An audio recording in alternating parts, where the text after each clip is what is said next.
The distress beacon pulsed through subspace with desperate urgency, its automated message cycling endlessly through the void. Mayday, Mayday. This is Research Station Kepler-7, under attack by Zephyrian raiders. Civilians aboard. Require immediate assistance. What the Kepler-7 survivors didn't know was that their beacon had been intercepted not by the nearby Altarian peacekeeping force, but by something far more dangerous, a human patrol ship. Jackson Martinez wiped grease from his hands as he emerged from the engine bay of the UES Retribution, a modified heavy cruiser that looked more like a flying scrapyard than a military vessel. The ship's corridors bore the scars of countless battles, patch welds visible on every bulkhead. "Jack, you need to see this," called Ruya Chen from the communication station, her dark eyes reflecting the amber glow of the displays. She'd been monitoring subspace chatter during their patrol of the Outer Rim, a region most civilized species avoided due to its proximity to Earth. The infamous Death World. Jackson moved to her station, noting the tension in her shoulders. Ruya had served in the Titan War. Nothing rattled her easily. "What have you got?" he asked, settling beside her workstation. "Distress call. Research station under pirate attack." She pulled up the signal analysis. "Problem is, they're broadcasting on Altarian frequencies. They think they're calling for help from the peacekeepers." Jackson's jaw tightened. The Altarians were notorious for their bureaucratic response times. Forms to fill out, committees to consult, authorization chains to follow. By the time they moved, there would be nothing left but debris. "How far?" he asked. 12 hours at maximum burn. "Crew complement on a research station?"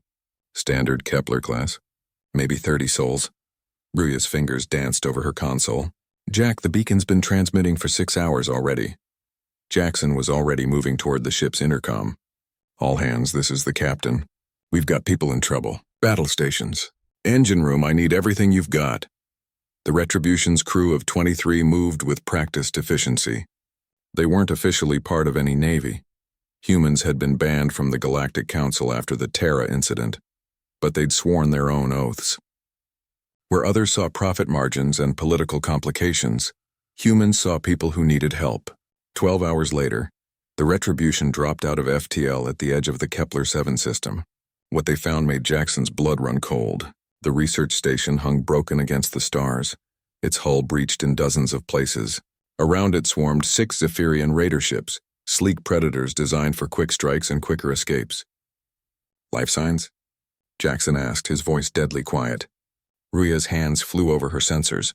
Faint readings from the station's central hub. Maybe a dozen people barricaded in there. She paused, her face grim. "Jack, there are escape pod debris fields. They've been hunting survivors." The bridge fell silent. Everyone understood what that meant. "Captain," came a voice from the weapons station. "Raiders are hailing us. They're laughing, saying we're too late for the fun." Jackson stood slowly, his weathered face carved from stone. "Open a channel."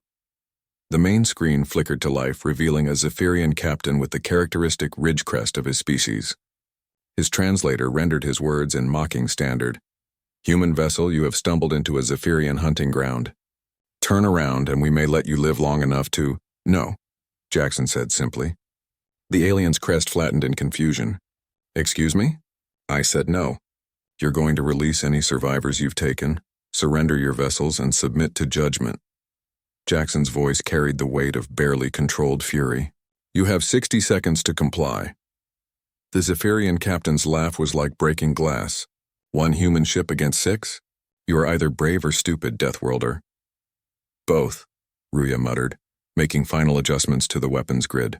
Jackson smiled, a cold expression that never reached his eyes. 50 seconds. You cannot be serious. We know your species' reputation, but we outnumber you 6-1.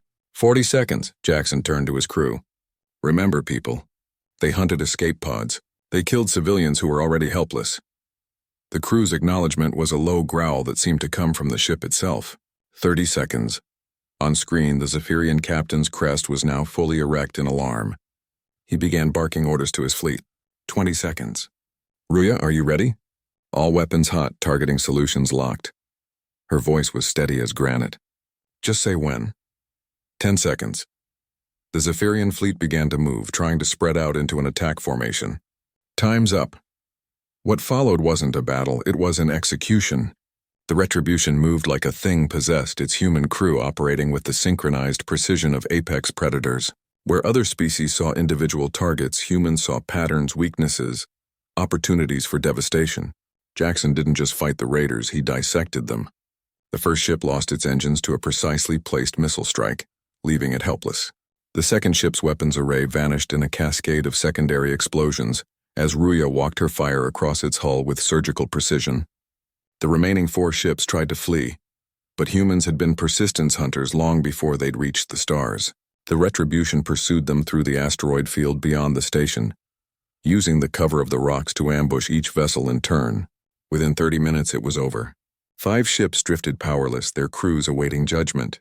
The 6th had made the mistake of firing on the research station's survivors. Jackson had personally ensured that ship wouldn't be threatening anyone again. As the Retribution docked with what remained of Kepler 7, Jackson and Ruya led the rescue teams through the station's twisted corridors. They found 14 survivors barricaded in the central hub, researchers and their families who had watched in horror as their colleagues were murdered. Dr. Valaris, the station's lead scientist, was an elderly Centaurian whose forearms trembled as she approached Jackson. You came for us, but how? We sent our distress call to the Altarian fleet. Jackson knelt beside an injured child, human, maybe 8 years old, with wide eyes that had seen too much. Sometimes signals get crossed, Doc. Lucky for you. As his medics worked to stabilize the wounded, Jackson noticed how the other survivors looked at him and his crew, with awe, gratitude, and just a touch of fear. They'd heard the stories about humans, about what happened when the Deathworlders went to war. Captain, Ruya said quietly, Altarian peacekeeping is hailing us. They're demanding we turn over the prisoners and submit to questioning about our unauthorized intervention. Jackson looked around the shattered station, at the families clinging to each other, at the young faces that would have nightmares for years to come. Then he looked at his crew. Good people who had chosen to stand between the darkness and those who couldn't protect themselves. Tell them, he said, that this is human space now. Anyone who hunts civilians in our patrol zone answers to us. The message that went out that day spread through the criminal networks of the Outer Rim like wildfire. The humans were watching. The Deathworlders had claimed territory not through conquest but through an older, simpler principle. The strong had a duty to protect the weak. And if you forgot that lesson, Jackson Martinez and the crew of the Retribution would be happy to remind you. In the end, the Kepler 7 survivors had sent their SOS to exactly the right species after all.